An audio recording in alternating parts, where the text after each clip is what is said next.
இப்போ தேங்காய் பால் ஜூஸ் போட போகிறேன் பாருங்கள். இப்போ அரைச்சி வடிகட்டின தேங்காய் பால் ஊற்றுறேன். பாதாம் பிஸ்னி ஒரு 2 ஸ்பூன் போடுறோம்.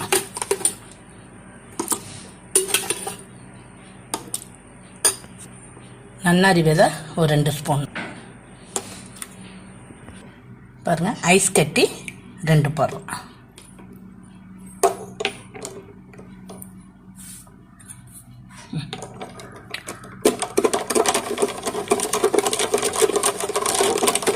இப்போ சர்க்கரை கரைஞ்சதும் நம்ம குடிக்க வேண்டியது தான். தேங்காய் பால் ஜூஸு சூடு தணிக்கும்.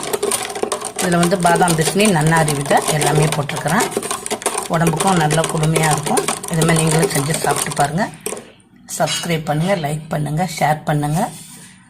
வீடியோ பார்த்ததுக்கு நன்றி. இப்போ தேங்காய் பால் ஜூஸ் போட போகிறேன் பாருங்கள். இப்போ அரைச்சி வடிகட்டின தேங்காய் பால் ஊற்றுறேன்.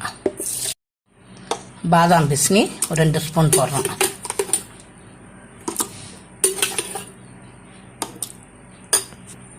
நன்னாரி விதை ஒரு 2 ஸ்பூன்.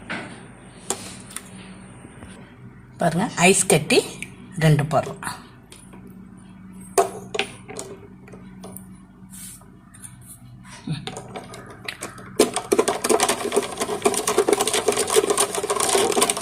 இப்போ சர்க்கரை கரைஞ்சதும் நம்ம குடிக்க வேண்டியது தான். தேங்காய் பால் ஜூஸு சூடு தணிக்கும். இதில் பாதாம் பிஸ்னி நன்னாரி விதை எல்லாமே போட்டிருக்கிறேன்.